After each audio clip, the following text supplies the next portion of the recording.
అక్కడి సందర్భం అంతా ఉంటుందండి.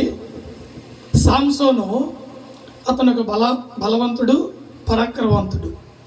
అతని మీద ఎప్పుడు ప్రజలకు చూపు ఉంటుంది, అతన్ని ఎప్పుడో చంపాలని చెప్పి ఆలోచన ఉంటుంది. ఒకానొక సందర్భంలో ఒంటరిగా ఉన్నాడు పలానా ప్రాంతంలో తెలిసి 1000 మంది ఫిలిస్తీయులు శత్రువులు ఊకుమ్మడిగా అతని మీద దాడి చేసి చంపాలని ప్రయత్నం చేస్తారు. అప్పుడు ఆయన అరణ్యములో ఇలాగే మోకరించంట, అయా దేవా, ఒకేసారి ఈ 1000 మంది ప్రజలు నా మీదకి వచ్చి చంపాలని వారు చూస్తున్నారు, నాకు సహాయకుడు నీవు సహాయం చేయమని చిన్న ప్రార్థన చేసి లేచాడు. ఆ పక్కన ఉన్నటువంటి గాడిద ఎముక, పచ్చి గాడిద ఎముక దొరికింది. అక్కడ చూస్తే ఆ గాడిద ఎముక ఎంత దూరం ఉంటుందమ్మా? దవిడే ఎముక ఎంత ఉంటుంది? మంది ఎంత ఉంటుంది? మనకైతే గాడిద ఎముక అయితే ఎంత ఉంటుంది అంటే ఇంచుమించు అడుగు ఉంటుంది.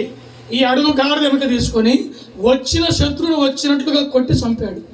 అంటే ఒక్క దెబ్బకి ఒక వ్యక్తి పడిపోయాడు. చచ్చిపోవడమే. ఎంత బలం ఉంటే ఒక వ్యక్తి చచ్చిపోవాలి? 1000 మందిని చంపాలంటే ఎంత స్టామినా ఉండాలా? అది దేవుని ఆత్మ బలము. ఆ విధంగా చంపాడు. మొత్తం ప్రజలు ఆ శత్రువులు చచ్చినాక సొమ్మసిల్లి పడిపోయాడు. ఏమొచ్చింది? నీరసం రాక. నీళ్ళు ఉన్నాయా? ఆహారం ఉందా? చెమట్లు పట్టినాయి. అంత బలమైన యుద్ధం చేశాడు. అక్కడ పడిపోయి అంటున్నాడు, దేవా యెహోవా నా ప్రభువా, అయ్యా నీకు వందనాలు. ఇదిగో నేనైతే శత్రువులు చంపాను, హతమార్చాను, కానీ నేను ఇప్పుడు చచ్చిపోయే పరిస్థితికి వచ్చింది. ఈ సున్నతి లేని వారి చేతిలో చచ్చిపోవటం నాకు అవమానం.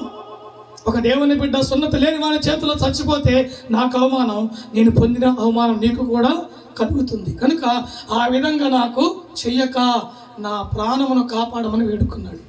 ఎప్పుడైతే పడిపోయి ప్రార్థన చేశాడు, అక్కడే నీటి బుగ్గని ప్రభువు పుట్టించి నోటి దగ్గరే నీటి బుగ్గను పుట్టిస్తే లెగవలేడు. కనుక అలాగే పడిపోయి అతను ఆ నీళ్లు తాగాడు. ఎప్పుడైతే మంచినీళ్ళు తాగాడో తన ప్రాణము తెప్పరిల్లింది.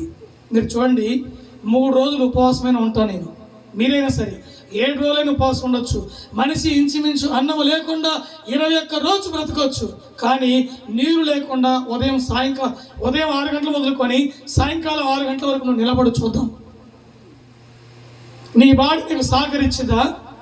నీ ఒంట్లో నీరు నీకు సహకరించిందా? ఖచ్చితంగా సాయంకాలం నువ్వు నీళ్లు తాగాల్సిందే, లేకపోతే చచ్చూరుకుంటావు. నీరు అనేది మనిషికి ఎంతో ముఖ్యమైనది. అలాగే దేవుడు జీవజలమును భూమిలో నుంచి పుట్టించి ఆయన దాహం తీరిస్తే, ప్రభువా నీకు కృతజ్ఞుడిని, నన్ను బ్రతికించావు, శత్రువు చేతుల నుంచి తప్పించావు అని చెప్పి అక్కడి నుంచి బయలు వెళ్ళి దేవునికి కృతజ్ఞతగా బ్రతికాడు. దేవుని నామానికి మహిమ కలుగును కాక. ఎప్పుడైనా నీ శత్రువు నీకు ఒకవేళ ఊకుమ్మడిగా ఆయన చుట్టుముట్టినప్పుడు, అనగా సాతాను, లేదంటే అప్పుల వారు, లేకుంటే విరోధులు, నీకు గిట్టని వారు, నీకు శత్రువులు ఉండి నిన్ను ఊకుమ్మడిగా వచ్చి అనరాని మాటల ద్వారా వాళ్ళు మాట్లాడి హింస పెట్టి మాట్లాడుతుంటే ఒకే ఒక పని చేయి, ఇంట్లోకి వెళ్ళు, తలుపై మోకరించు, చేతులెత్తు, ఒక అరగంట సేపు ప్రార్థన చేయి, వాళ్ళకి అప్పగించు, దేవుడే చూసుకుంటాడు. దేవునికి మహిమ కలుగును గాక.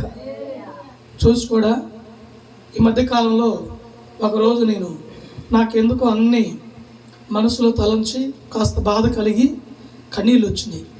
ఆ మంచం దగ్గర మోకరించి దిండేసుకున్నా, కింద దుప్పటేసుకొని చక్కగా చేతులెత్తి ప్రార్థన చేయడం ప్రారంభించా. చిన్న గొంతుతో ప్రారంభించి ప్రార్థన చేసి ఏమండి 9:30కు స్టార్ట్ చేస్తే 1 గంట వరకు ప్రార్థన చేస్తూనే ఉన్నా. ఆ రోజు ఆ సమయం అంటే దేవుని ఆత్మ నింపుదల వచ్చింది నాకు కూడా తెలియదు.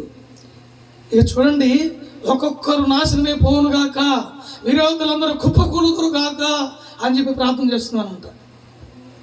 చుట్టుపక్కల ఉన్న ప్రజలు, నేను పంచలో కదండి ప్రార్థన చేస్తున్నా, గోడ లేదు, తలుపు లేదు.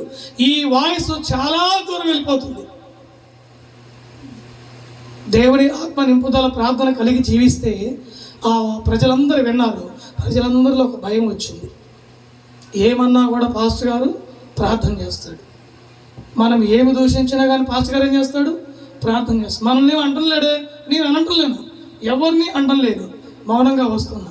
కనుక దేవుని బిడ్డలారా, ఈ ప్రకారంగా అప్పులోడైనా సరే, శత్రువైనా సరే, మరొక వ్యక్తి అయినా సరే దేవునికి అప్పగిస్తే దేవుడే చూసుకుంటాడు. దేవునికి మహిమ కలుగును కాక. అలాంటి ప్రార్థన జీవితం దేవుడు మీకు దయచేయను గాక. మీ సమస్యల నుంచి ప్రభు విడిపించును గాక. ఈ సంసోను ప్రాణాన్ని బ్రతికించిన దేవుడు మీ ప్రాణాన్ని తెప్పరిలా చేయను గాక. బలమిచ్చును గాక, శక్తి ఇచ్చును గాక, జీవ జలములిచ్చి దాహము తీర్చును గాక. చివరికి ఒక మాట చూడండి, అక్కడే లూకాసు వార్త 19:24, లూకాసు వార్త 26:16, 24, లూకాసు వార్త